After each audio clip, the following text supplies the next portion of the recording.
Alright, so patch 10.5 drops tomorrow, and I just got hold of the patch notes now, and I looked at them briefly. Now, there's a lot of fluff for a few main changes, right? So we have neutral reworks being a big thing, Death Wish monsters, and the new timer keyword. I've noticed with this whole timer keyword, there's many lines throughout the notes here that just basically show every card that's been impacted by this change, so it gives the appearance that the patch is a bit bigger than it actually is. Now, we'll go through it here and kind of talk about the notable things. I want this to be somewhat short yet effective, just so we kind of know what's going on when we start tomorrow, but it's not going to be too much to go over really. So they explain what timer is. It's basically the same thing as before, right? Just a different way to look at it. They also fix the bug with things coming off the spawn not working the turn that they were spawned. So if you have an engine that pops off Megascope or something that's summoned from Portal, these things will now work. Saskia will now actually have the engine working at the end of the turn, whereas before it would just sit there. So these things are, I would say, in a place that they should have been before. It's like they just fixed a bug within the game. Now we have returning journeys. We have Geralt and Ciri. We get to choose which one we want to progress and return where we left off. Now, I didn't catch that point of the dev video because I was working on another project. However, it sounds like we get to just choose whichever we like. I don't know if it's a one-time pick, or if I finish one, can I go back and can I just click the other one? I guess I'll have to see exactly how it rolls out. If someone knows, maybe you can put a comment here for everybody else watching. Now, just additional rewards and contracts and trinkets, weekly quests, stories, okay. Okay, so here we go. Again, Ciri dash with the timer keyword. The Handgates Sword is one of the things that's actually getting a pretty significant change. So, card type changed from artifact to special. Ability changed to echo, damage an enemy unit by 5, then spawn and play a base copy of that stored unit and give it doomed. Death blow, banish the unit and store its soul in the Handgates Sword. So, this is Handgates Sword. And I thought it was a pretty cool card, but I found that sometimes it was a little bit risky to play because worst case scenario, it plays for 2 points at 9 provision. So it's a very high risk, high reward type play. And so what they've done here is they've actually given it echo, so you can play it twice throughout the match. The first time you play it, it's going to be getting 5 damage. If we destroy something or death blow it, then we're storing a copy of that unit inside of the sword. Then when we play the Handgates Sword off the echo, we're able to basically spawn and play a base copy of the stored unit if there's one in the sword, and then we get the damage from it. So this card, absolutely broken. They took it from unplayable to everyone will play this in one sitting. So be on the lookout for that one, no questions, right? Mysterious puzzle box tooltip adjusted to include missing information. That's important. Not a change though, just fixed. Portal, we talked about the timer keyword. Ring of Favor, this one's controversial, guys. Provision changed from 8 to 9. Base boost changed from 4 to 3. Now, this was the most broken card to come out since I can't remember. Now, I don't think that one provision nerf and one boost, like base boost, is going to make a difference. You're basically nerfing it by a provision and nerfing it by a point at the beginning. Everyone's still going to play Ring of Favor. It's only 9 provision. It still fits in Golden Necker decks with Ciri Nova and all that. Everyone's going to be running it because the way to counter Ring of Favor is to play Ring of Favor. And before, everyone was playing Ring of Favor too early anyways. They were playing it for only 10-12 points, and you know, I received a lot of comments saying, Q, why do you play Ring of Favor so late? All we're going to see now is people holding on to Ring of Favor a little bit longer than what they did before to get more value out of the card. It's not going to change it. I don't think that this was nearly enough of a nerf. I think it should have been at least 10. And pushing it out of like a Siri Nova deck, but they didn't get it done. And really, it's kind of disappointing because now we have another month of pretty much auto-include with this card. So you can expect, if you guys have been playing a deck last season that you enjoy, that you want to keep playing the same, and Ring of Favors in that deck, just take a 5 provision card and make it into a 4, and you've got your same deck as last season. That's pretty much it.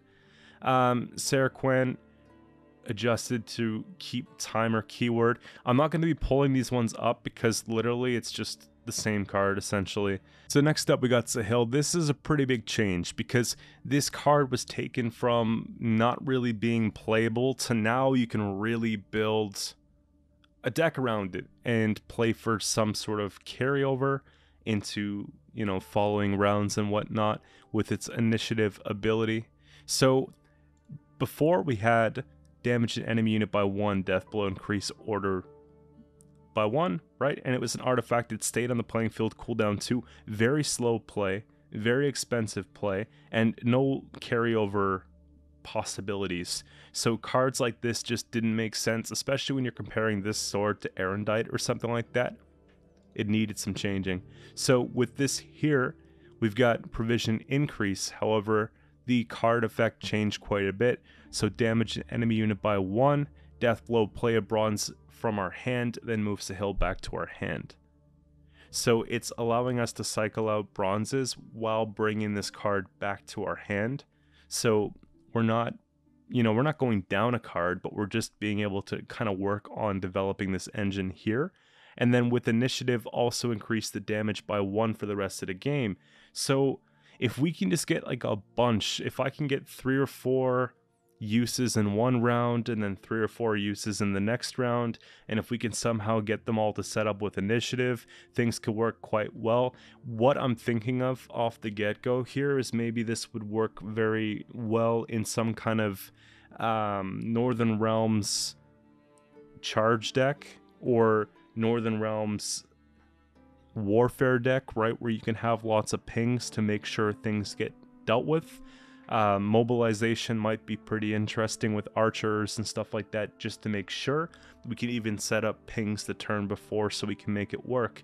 And mobilization was a pretty slow tempoed play, so having something like this to help get more engines on the board could be quite interesting, actually, like a Revenants type thing. So I'd be curious to see how this one rolls out. I'll certainly try it. This doesn't sound game breaking to me because it is sort of the deck, right?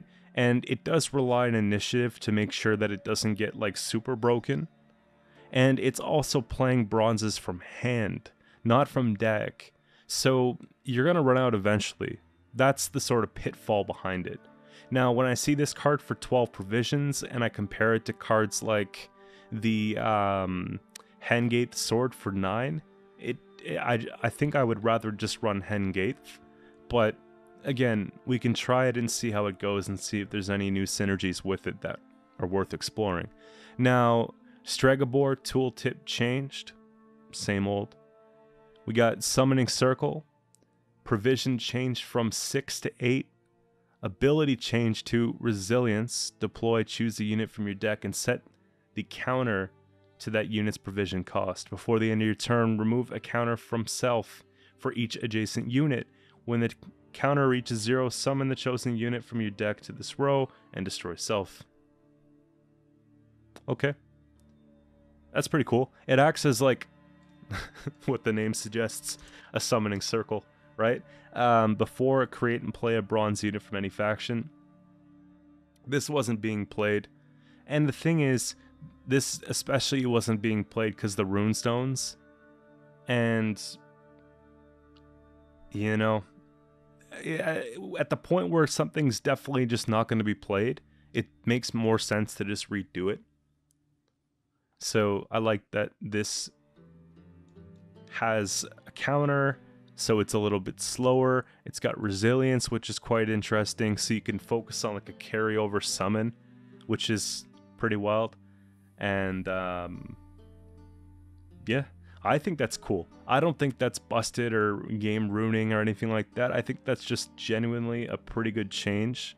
Okay, we got Teshem, Mutant Sword.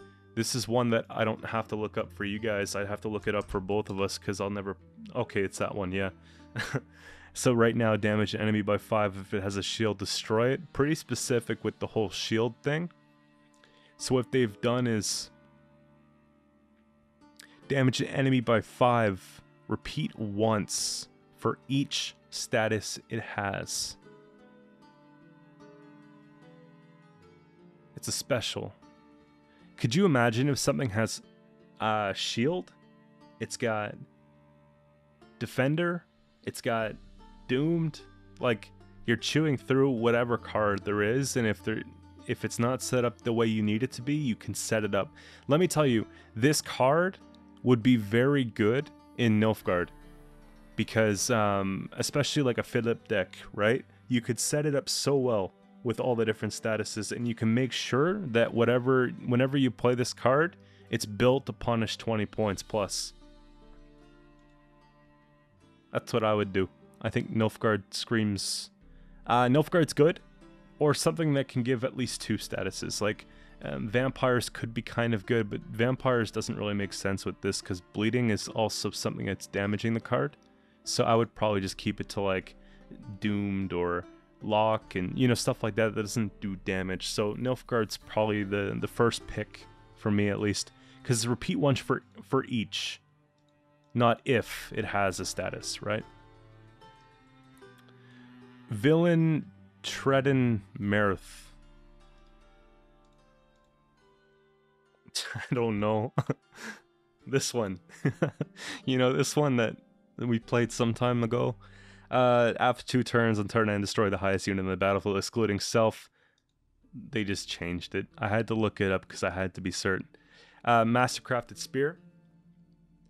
Change from an artifact to a special. It seems like they're doing that with a lot of cards here. Provision change from 7 to 6. Ability change to damage an enemy unit by 6. Death blow, damage another enemy unit by excess damage.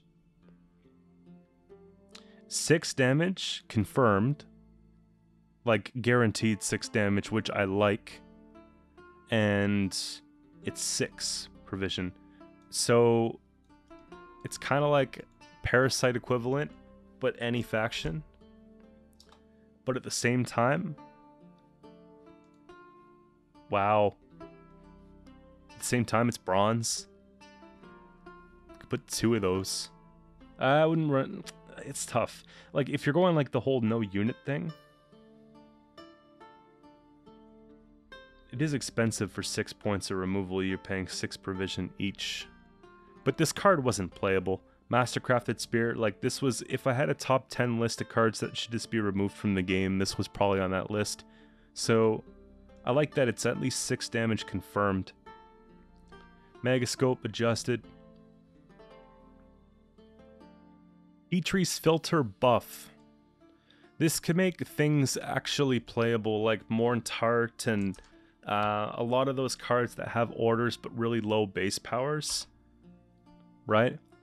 So what they're doing here is basically saying provision change from 7 to 5.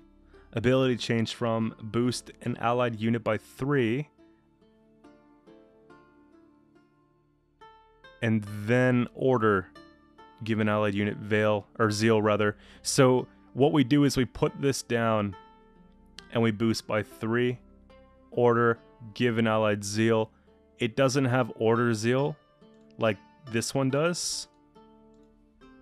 It just has given allied zeal. So it'd be the following turn, right? This is the first turn. Board state, we have to have a card out there. Second turn, we can go and do that. Petrie's Filter changed to 5. We're getting 3 plus zeal. It's still not great.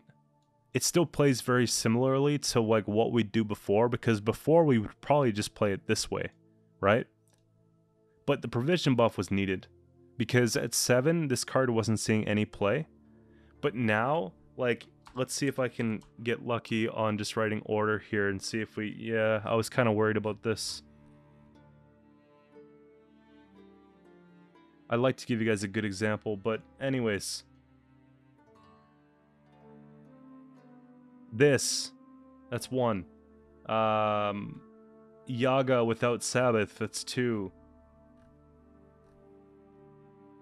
I could be doing this for a while.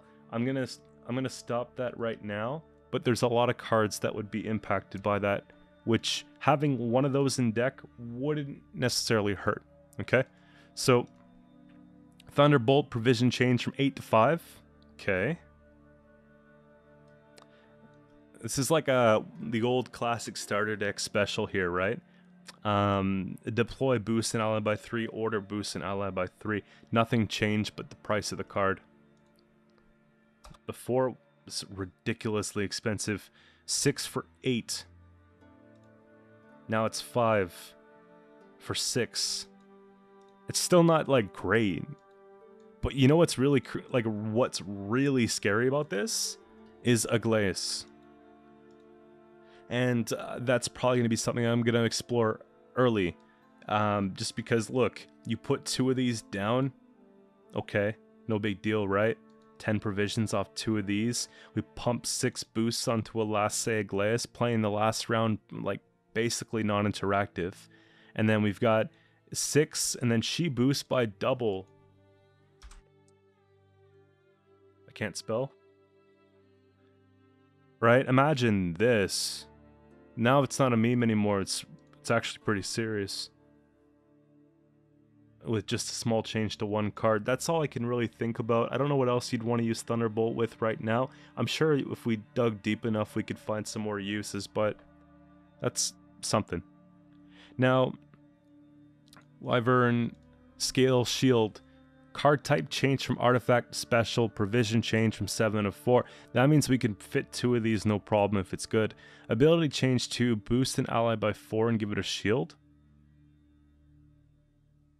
While in your graveyard, when you play a unit, give it a shield, then banish self.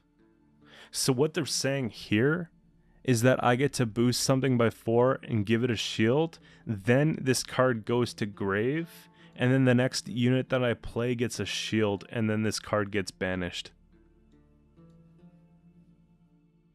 That's huge. Like, I don't know. You know what? That just basically makes a couple things happen. This makes Tourney Joust very good. Like, even better for Nilfgaard. But it also makes a lot of direct damage cards very bad. You're going to have to rely on pings to break shields to get things done. So just forget about this. This is the card that you're going to be afraid of this month. 4 provisions. People are going to be pumping 2 of them in there. It plays for 4 plus shield. But then again, shield wall could be huge for this, right? Imagine shield wall witchers with this kind of card. It's pretty wild. Another thing that could be pretty crazy for this would be just anything where if these 2 or 3 cards stick, then you just win the game type plays. This is going to be their best friend. So just get ready for that one. Monsters. Arrakis Queen. They're changing it. Okay. Ability change to deploy, consume an allied unit. Order, spawn and play Arrakis Nest. Death Wish, spawn a base copy of the consumed unit on this row. Actually they buffed it. So it's a buff because before it had a contingency of if that unit was an insectoid, spawn and play. But then they realized that no one was actually using Arrakis Queen for, I think, the purpose that they intended. When I read this card for the first time, I was thinking that it was supposed to be something that was in a swarm deck. And you wanted to consume an insectoid, and you wanted to spawn something, and go about it that way. But then the Death Wish, I think the majority of the player base thought, okay, this is probably something that you want to use in Death Wish, right? And so then it was being used to create spam decks of just, what if I make 5 copies of this, what happens kind of things, right?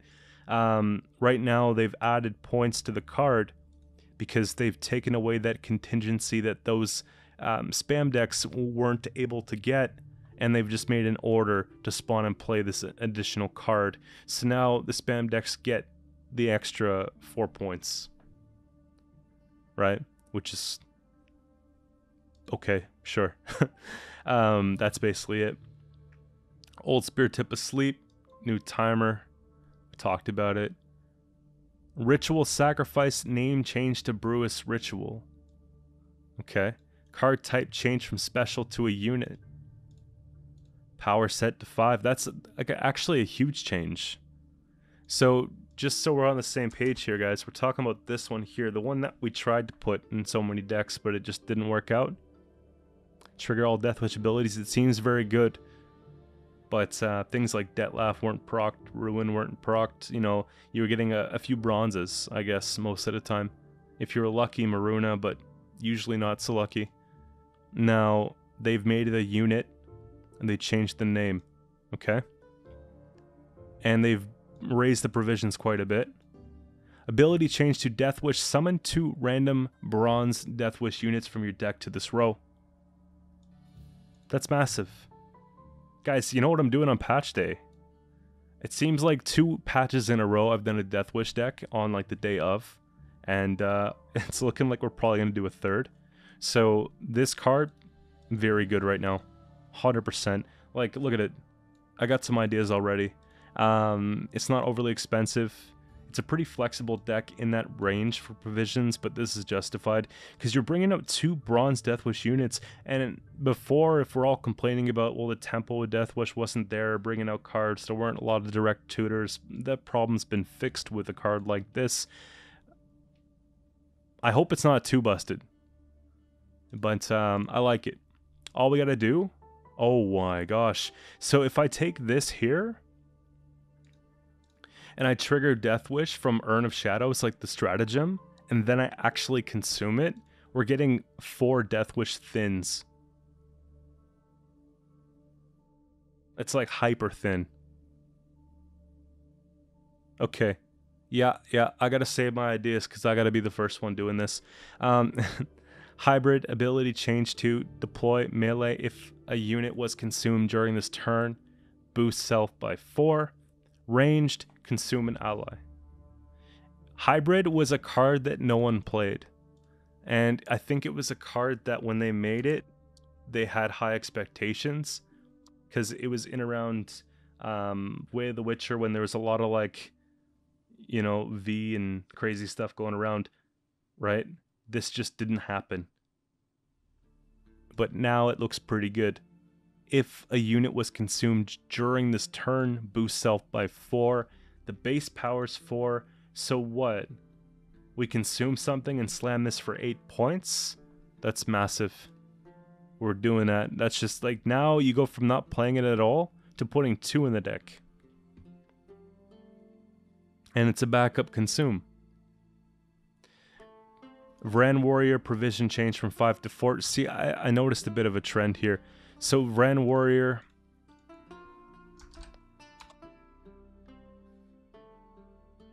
whenever a unit's destroyed during your turn, boost self by 1. Provision change to 4. If you could spam a few of these down there, Glusty would be really good. Having these engine while you're playing Deathwish could be a consideration. I would probably keep it to consume payoff decks though, not so much like a full-blown Deathwish deck. More like I'm referring to your Arrakis Swarm Leader opposed to Overwhelming Hunger, but it could work in either, right? The Masquerade Ball is getting a provision buff from 15 to 14. It's going to be a controversial one. I don't think it's as bad because of all the other stuff that's going on in the game right now. I think that when the rest of it's messed up, this is just fine. And honestly, Nilfgaard's been taking a lot of hits over the last several patches, so a little bit of a buff to something besides assimilate is kind of nice to see. I wish they would have went in the soldiers direction. It seems like, myself included, we like soldiers quite a bit, but Masquerade Ball here, it's not all too bad.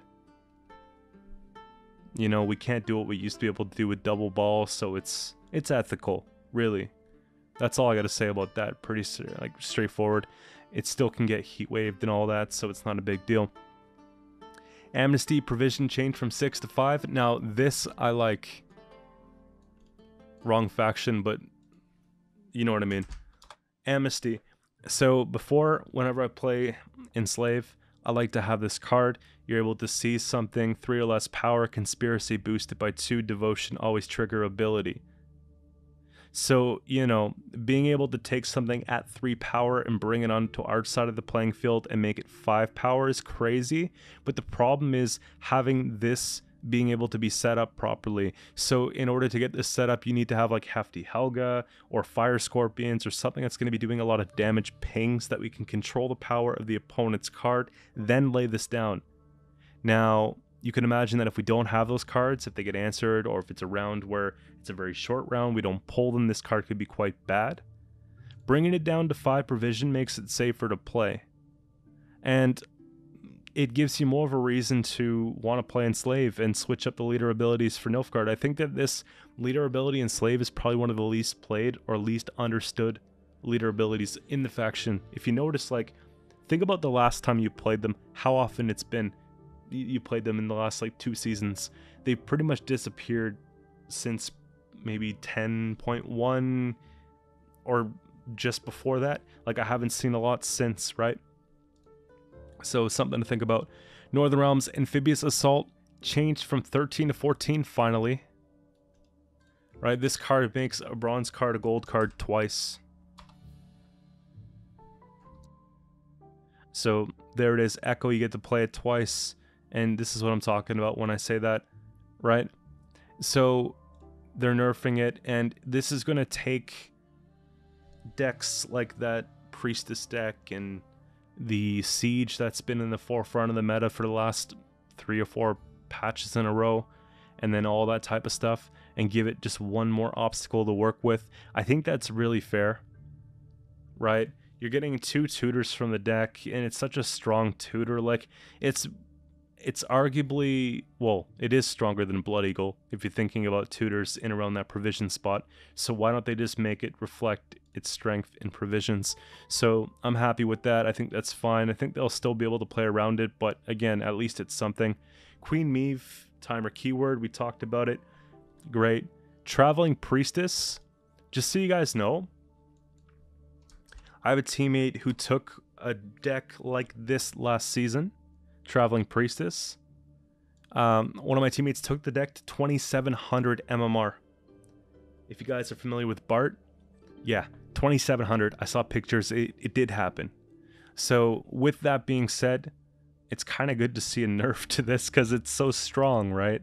So before it would have like 18 charges on it. It would put all the charges onto a Tridem. The final play would play for like 40, 50 points. It's only a 4 provision card. You'd have 2 of them, right? So now, deploy gain 0 charges. Whenever this unit's put back into your deck, increase the number of charges by 3. Or, yeah. Order boosts an ally by 1. Whenever this unit is inspired, gain zeal. Charges 0. So what they're doing here is basically, they're keeping it like that, but they're not giving it zeal. So whenever this unit's inspired, gain zeal. So you have to boost it before you play it. And they're hoping that that's enough. But if you don't, then you get the turn to answer it, which could be quite detrimental to it. Now, what makes this card like somewhat controllable is that it's not just something you put in any deck. It's something that you have to put in a deck that's built around this card. But all in all, I think people can still make it work. It's not too hard to inspire something, right? Siege Master power change from 2 to 1. Armor change from 0 to 1. This card was pretty good. It got nerfed once. It's funny because they were in the deck at 4 provisions when they first came out. Then they nerfed them to 5 the following patch, and now they're nerfing them again as far as like a base power nerf, but it's not even really that bad because people don't care. They're just playing them for the thin, and because they draw another card, right? And because they have an order now that reduces cooldown, right? So you'll still see them played. I think they'll still be played just as much. Again, you're not really playing them for this reason, you're playing them for everything else. So, besides the point. scoia'tael, they took bruver and basically changed one little thing about him. So bruver's that dwarf that boosts all dwarfs with armor on the roll by 1 every turn. The one that if you can't shut down, you just lose.